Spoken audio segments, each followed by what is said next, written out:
So obviously Heine's already been up and Ted as well. So maybe Bill, you'd like to quickly introduce yourself and what it is you do.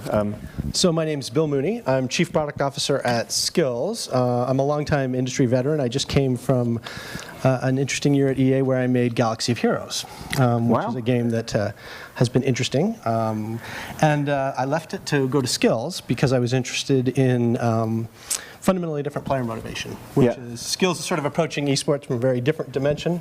Sort of Vainglory sort of trying to essentially be sort of the elite full thing. We're really trying to sort of take that core player motivation of being interested and sort of coming at it from the participation standpoint. Yeah. And so I'm there involved, and it's a business where I fundamentally believe that esports, which is why I'm on this panel, is actually a much bigger opportunity than people probably see it as. Already, okay, cool. Well, that's going to segue nicely into my first question then. So, at the moment, there are various kind of things that could be the next big thing. VR is the most overhyped of them, obviously, and esports is another one, which is everybody's going in mobile, especially. It's all about esports. That's how that's what you've got to be into now. Is looking at the kind of the market sort of size in terms of the kind of value at the moment. It's I always think it's lower than I expect it to be, considering the engagement numbers are kind of huge. So is it? You're going to say yes, but I have to ask the question. Sure. So is the kind of hype justified, and how big? How big, I guess, could esports get in the next couple of years? Well, one quick note on why I actually don't like VR, although I love my Vive, is because fundamentally not enough people have it in their hands. The thing that about esports, and the thing that Skillz, because it's sort of more the platform play, I was in traditional games, console, etc., and then I went to Zynga very early when we were at 30 people. Oh, wow. And that was great. I was there until we were at 3,500. Yeah, oh yeah. And I had Farmville and Mafia Wars at their biggest, and Zynga Poker. And the thing that, the pattern recognition I have for esports as a whole is that what happened with Facebook is that it was distribution to people who thought they weren't gamers. And it doesn't seem like this. A lot of people here, I'm sure, hate social games and hate Facebook games. But in fact, the core player motivations were actually profound, deep gamer plays. I mean, many of the best games were made by a bunch of RTS people. And I mean, Machine Zone, those guys were social game makers. That whole trend arose directly out of Kings of Camelot, which started as Facebook, etc. So what was interesting about that, it was, I think fundamentally Facebook was about a distribution play and about sort of social possibility. And esports, to me, is actually tapping the sort of the sports part of it, which is good competition. Right? And the fact is, one of the negatives, in my opinion, about the way mobile has gone, Vainglory accepted and some other stuff accepted, is that it has minimized a disadvantage of pay-to-play is it tends to make it very disadvantaged for multiplayer. And I think stuff like League of Legends, I'm sure you guys spend tons of time on this, Vainglory, all the sort of the prominent esports games, is it's about fairness. And people want that narrative of watching people compete fairly. And I think from my perspective, I mean, Facebook games were extremely, frankly, disdained when I joined, and they, I think, never really were embraced by sort of the broader game community.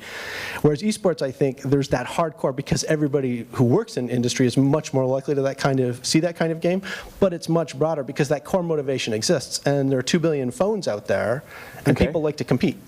Okay, so you're relatively upbeat. So how big is it going to get? I mean, like the mobile industry right now is worth like $35 billion or something, apparently. They're all numbers in the air. I mean, is it going to be like 10% of that? Is it going to be? I think it'll be a third. Would be my own guess. And the reason I say that is the way it works for monetization is that your most hardcore people are disproportionately a part of the revenue. They're disproportionately a part of the hours. I'm sure the gentleman Ryan from Twitch would say the same thing. It is your passionate people who spend the most, who play the most, who put in the most hours. I'm sure for Vainglory, your top 10% or 50% of your plays, 70% of your money, whatever the percentage would be. So I think it'll actually be much more money. I'm not going to say a word to that. Exactly. But the point being that I think that there's a much bigger audience for it, and it will be worth a lot. And the thing is, there are 2 billion phones. I mean, I think something like 80% of everybody has at least a game on their phone. I don't know the latest well, that's 2 billion smartphones, I think, is actually the figure. The phones is bigger than that. 2 billion smartphones. I'm sorry, I don't even care about the other phones. Well, you can still do something. Unless you're WhatsApp, Yeah, no, fair enough. And so Ted, obviously you did some stats, so I missed a bit of it because I had to run about. But so, do you agree with that kind of estimation? You were looking at the size of the market, and you're obviously looking in this space yourself. Do you think that it's going to be how big it could get? Oh, definitely. And like you said, I alluded to a little bit of that in my presentation. But obviously, I'm a little bit biased. I mean, we're all in this space, and the reason why, from a developer's standpoint, from a platform standpoint, from a content standpoint, we're in this space because we really believe that it has the potential to grow. And in terms of audience size, I think the easy way, Christian from Being Lawyer, obviously, he makes mention to this in a lot of articles about the number of devices that are out there. But I think as well, just because right now the space is so new, and it's unlike esports. When esports first started, I said this in my presentation as well. It really started with the Korean movement with StarCraft. Right? No one really thought of competitive video games until some people really took it seriously and took it to the next level, and people thought, hey, this is kind of fun to watch.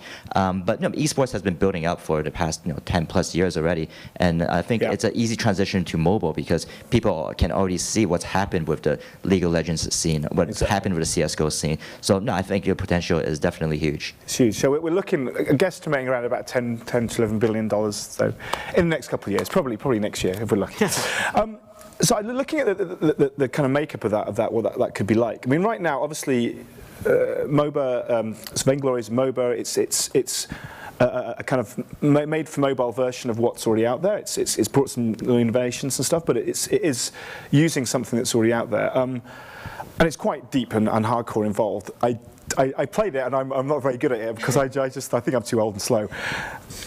On the other side, you've got experiences like the Supercell's kind of Clash Royale, which is much lighter. It's a 3-minute game. Anybody can pick up and play them. Might not be very good at it, but do you think that esports in PC? It feels to me that esports is very much the real super hardcore, more involved games, teenage players, whereas. Do you think mobile esports can be more broad? Will there be this kind of spectrum where you've got the kind of Clash Royale lighter, at least entry point, up into the more involved MOBAs?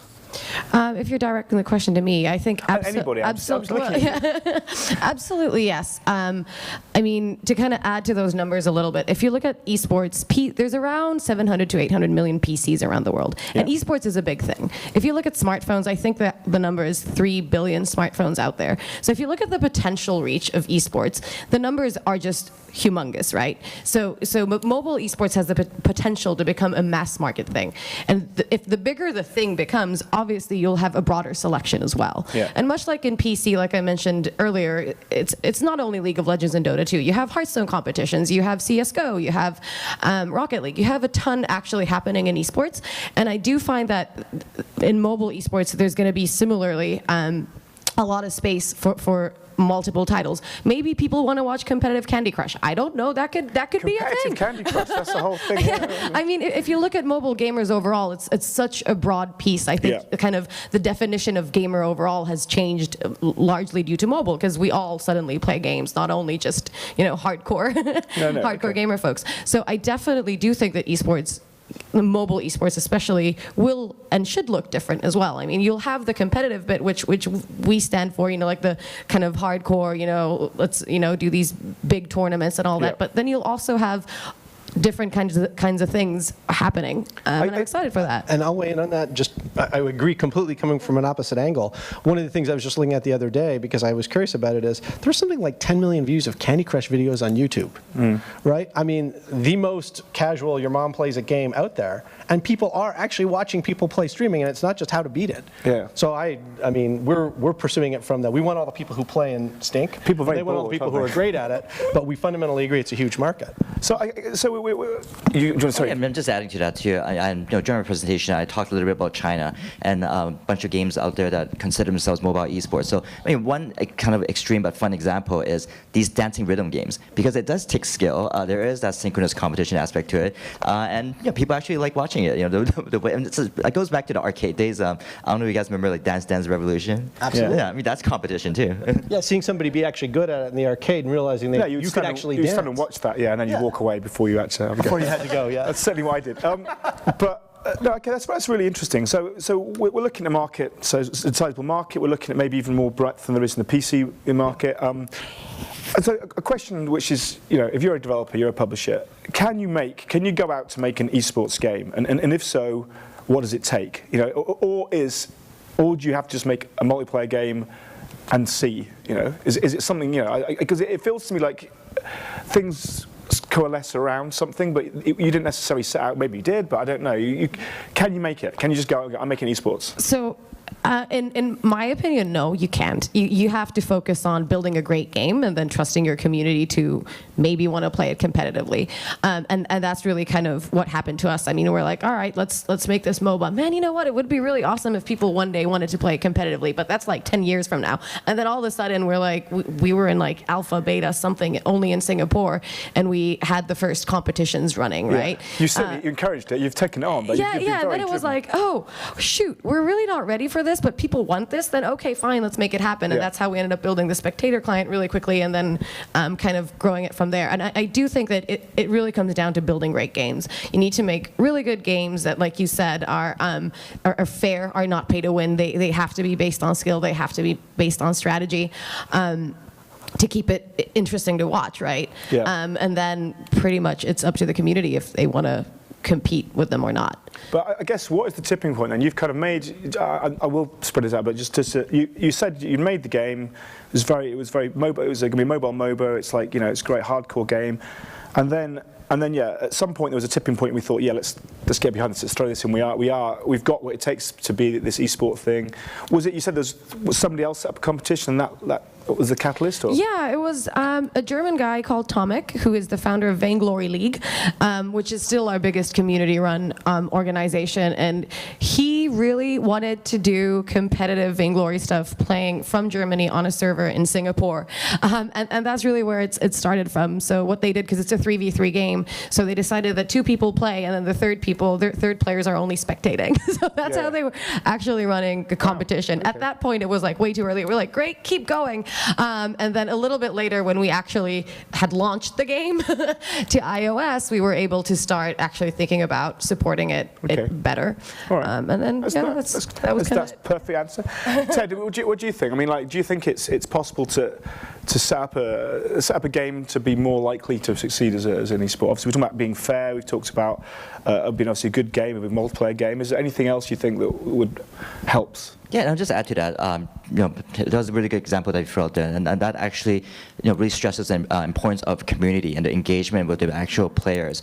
We talked about streaming, we talked about running events and tournaments, and a lot of it has to be driven by the people that play the game because they see it as a competitive product and they see it as something that they want to spend hours upon hours of the day to not just to play but almost to master. So.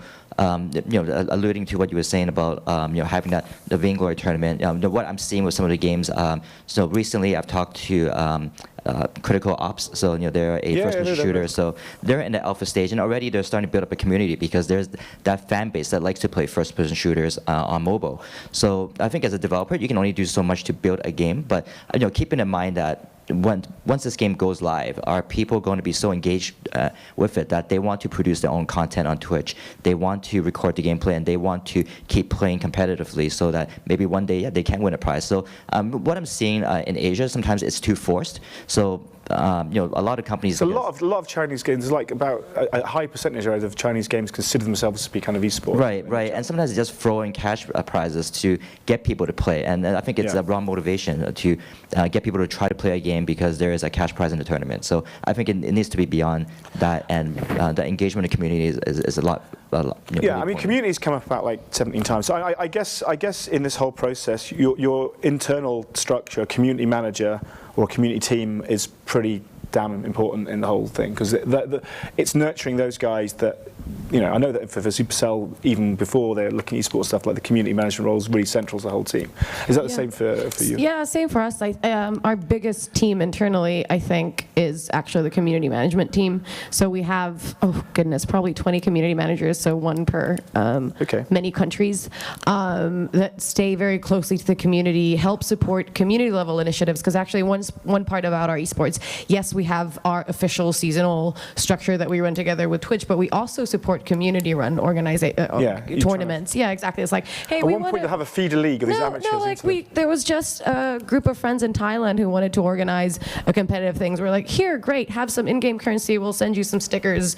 Please send us some photos. Like also supporting that is very important. And the communities feel it. And kind of also to add into your point, I do feel like gamers are very allergic somehow to see what's kind of genuine and what's trying to be forced on them. And I do feel like if as a developer you're like, I'm going to build an esport, I'm pretty sure it's going to backfire. I think people, like gamers, just sense that, and they're like, no, that doesn't feel right. That doesn't feel real. And there's something about just kind of making genuinely good games. So it's a good game. It's obviously multiplayer. It's got to be fair and not pay to win, which is kind of often that's different. That's the struggle, because if you're making a game to make money, then the pay to win tactics, certainly in Asia especially, is a big part of it.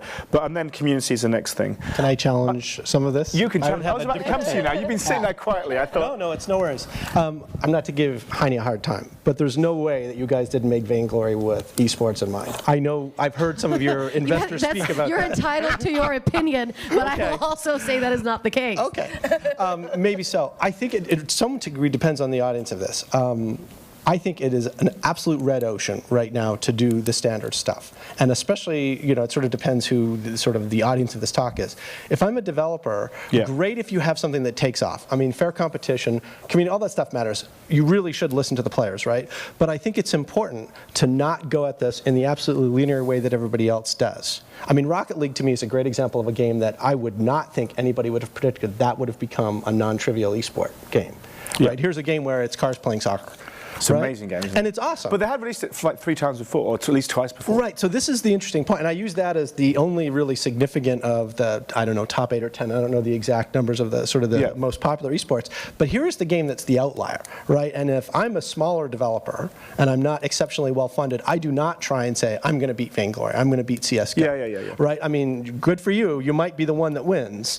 But even Clash Royale was fascinating because they took their different take on it. And our position is we don't care what kind of game wins. We just want people to use us as sort of a platform play. But my suggestion is I think it's a broader motivation. Is it fun to play somebody else with high stakes? If you can say that about your game, and I'm not, whether money, whether a leaderboard, whether stickers, it doesn't matter. It is if your game is more fun when you're competing and the competition is serious, and there's some element of strategy, which there is because it's a game, that is something that then you have an element of an esport. And then all this fair competition is critical. I mean, we're running on Twitch. We didn't talk about it in this, but we have a number of the top 200 streamers. People are watching bowling tournaments and are participating actively, and people are rerunning them. I won't mention the streamers' names, just go look it up. But people are doing this for a bowling game. That's clearly, to me, sort of, as they're watching, one of the guys is Koopa Trooper, who does a prominent one in Clash of Clans. Obviously they're to learn about Clash of Clans, but they're doing our bowling thing. And my point on that is, for a variety of games, and we have a variety of different games, people have that same motivation as long as it's fair and as long as you can tell a narrative about it, because I really think that's the key element, that there is a narrative, whether by person, by player, whatever, then I would think more broadly. Yeah, and I think there's no accounting for what people will watch. Some people pay to watch England play football, for instance. I never understood that. So just, I was going to come back to you anyway, because I think there's different types of kind of esport. Like, there's esport that's set up with a big tournament and a multiplayer thing, and skill gaming is in that esport space, but it's quite a different experience to some degree. I mean, it's much more about playing competitively with existing games. It could be not every game, but a lot of games with your kind of friends for some sort of prize, isn't it? Right. So I mean, the skill gaming part of it is the idea that it's forced us to do, from my perspective, is be really strict about fair competition. Because skill gaming, which we offer in a number of places, is you would play somebody else in a particular game in a perfectly even circumstances with the exact same setup, and you both basically put in a tournament entry, and somebody wins some money, Dev gets some, we get some. That's not the majority of our play, and I'll be blunt that while I think a meaningful part of our business, is to me the beginning part of our business. What's good about that is because we have to deal with skill gaming, because we have to deal with real money, we have to be really tight about fraud, we have to be really tight about fairness. And that I really think is the more important component to it, because it's, if you play poker with your friends, if you don't play for money, people don't play poker right. Yeah. No, I know. And that's the fundamental it's like online problem with poker a lot of these games. if nobody's got money. And it's not pointless. fun. Like Clash Royale, as good a game as it is very annoying when you have somebody who has the same number of trophies and higher leveled units than you. Yeah. Right? And that is one of the minor dings of that game to me that limits it, because, I mean, it's satisfying if you have level 9 units to beat the level 11 units. Yeah. But it's still cheating it a little. And from my perspective, I really don't care if they play for money. I don't care if they play for virtual currency. I want them in fair tournaments where they can trust. I want us to sort of be the referees. Yeah. And I think for people making games, can you play your game fairly? Could you sit with your friends around a table, put money, put bragging rights, put something you care about, put the trophy of, if anybody's ever seen The League, whatever that girl they went to high school with is, right, and have somebody care about that, because that is the core player motivation. And that motivation, I think people as gamers tend to blow off the sports part of esports, because we're all, we weren't all great at sports. Speak for yourself. Yeah, okay, great. England, just saying.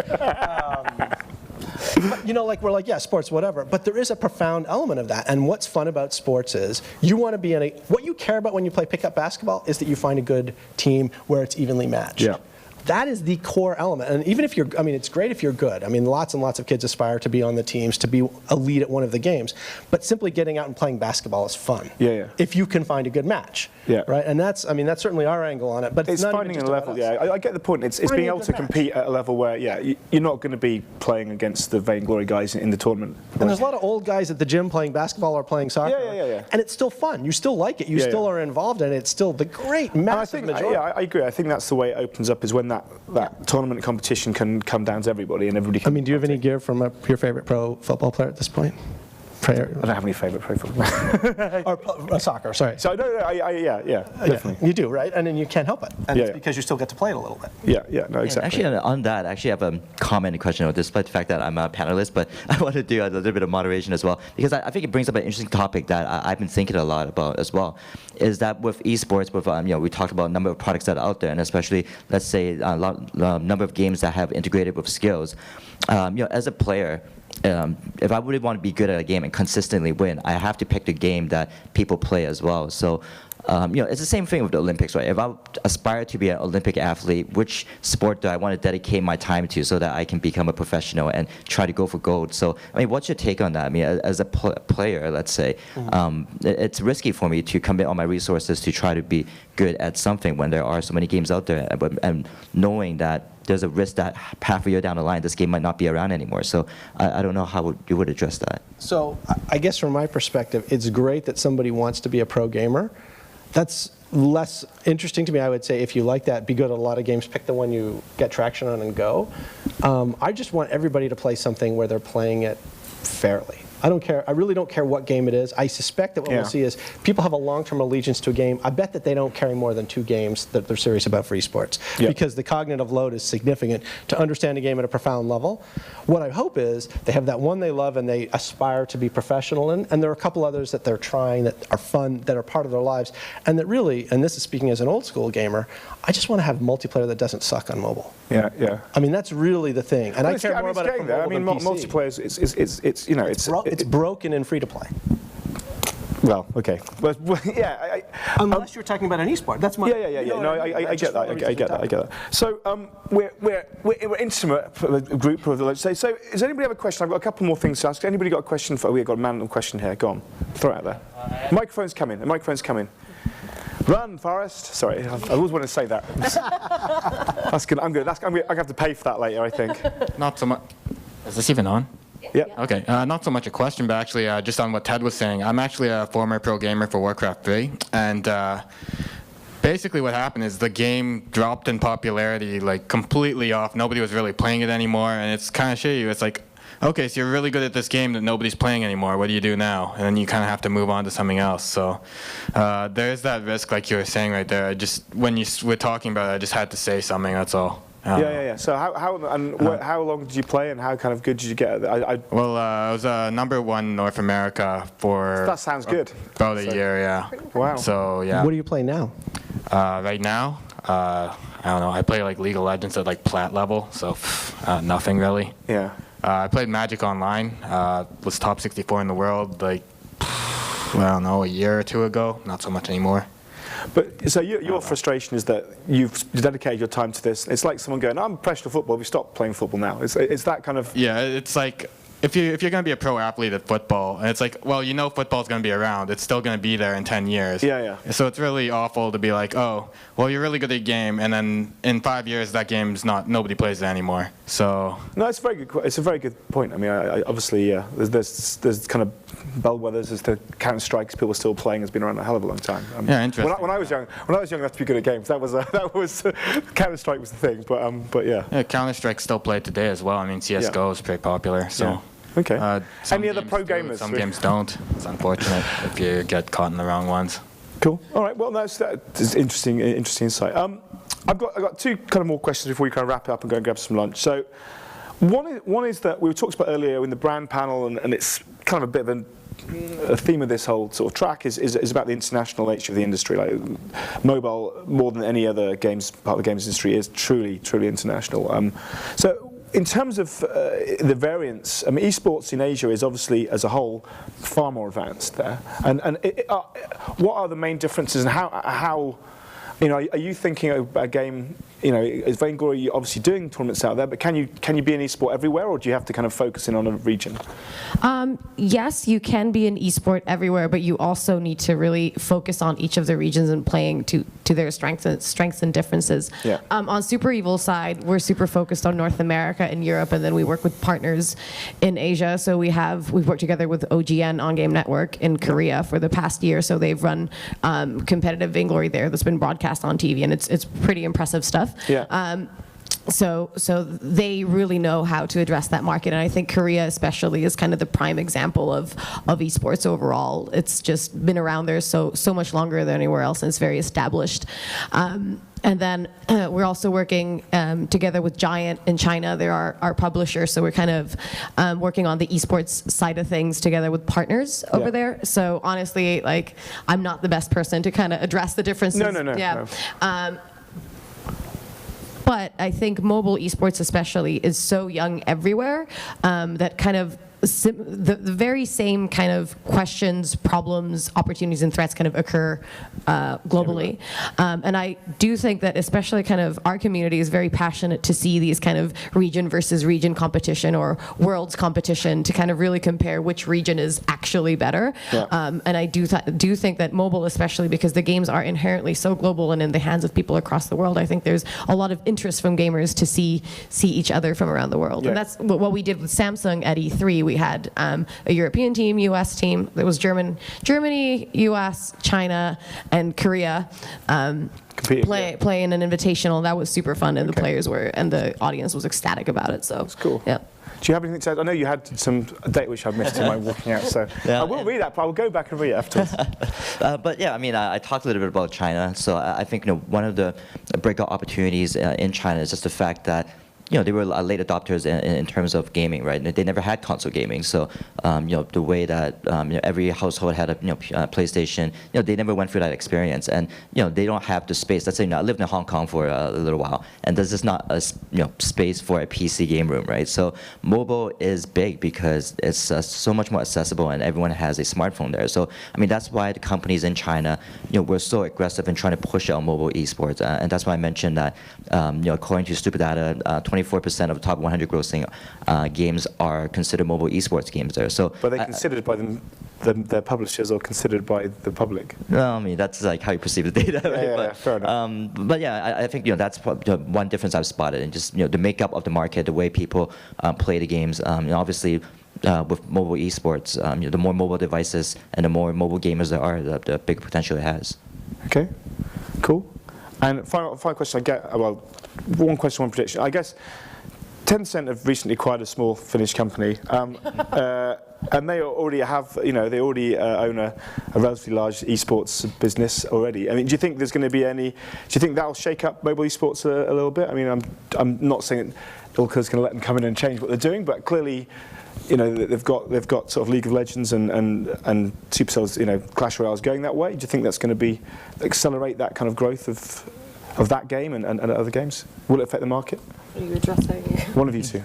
Well, just having worked in China, I mean, I've worked a little bit with Tencent, and a lot of people talk about the synergies between the companies they own. But the interesting thing with Tencent is that there was an investment panel yesterday too, and they talked about how hands-off this deal is. So Supercell still has full independence, and they still pay Finnish tax and everything else. And that's the same way Tencent has approached all the companies that they've put stakes in, because people talk about that they own Riot, they own Supercell, but they also own a piece of Glue, Miniclip, Pocket Gems, so on and so forth, right? So, there's a lot of synergy within these companies, but I think they purposely That's not what they bought them, yeah. Okay. Yeah, and so I think there will be conversations, but I wouldn't expect it to be like, here, Riot, talk to Supercell, make something happen. I don't think that's going to happen. Okay.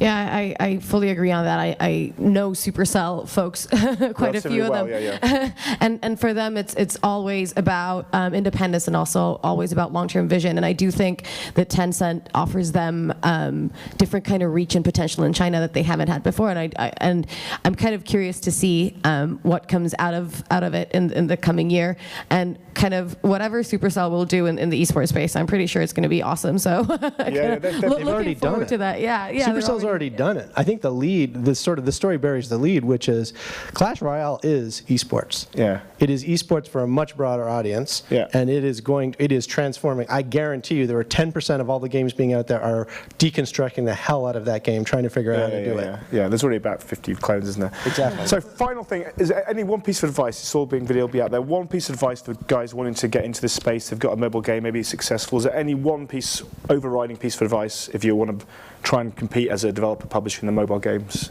esports space? From my point, honestly, listen to the community. Kind of what you were saying, that Vainglory wouldn't have been built without esports in their mind, if I'm saying that correctly. I mean, there's a point to that. I mean, yes, we built Vainglory to be a great game, but then when the community started wanting to play competitively, we listened to that and responded. Yeah. So in that sense, I do agree. And obviously, adding in features and adding in content that does make it more esports appropriate is very good. But also, I wouldn't forget about the less competitive players. I think there's a certain part of the player base that will be competitively minded and really want to go for that, but you also have a broad base who just want to enjoy a great game, so don't neglect those people either. Yeah, fair enough, that's cool, that's cool. What do you think, Bill? Yeah. I would say keep it simple, keep it polished, keep it fair.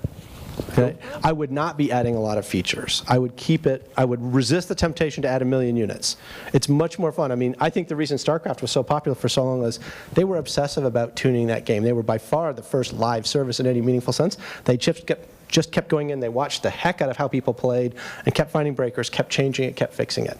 If you have your game and you have some traction, just get it right at the absolute core, because you will get an audience. If people like it, if they retain, retention is king, and I think for esports, fairness is critical. Cool. Yeah, no, final words. I think you have to think outside of the box. A lot of people, they try to emulate what's happened in PC on console and do a mobile game. So it's easier to brand Vainglory as the mobile League of Legends. There's mobile FPS, and I think a lot of people are thinking that. But we talked about Clash Royale.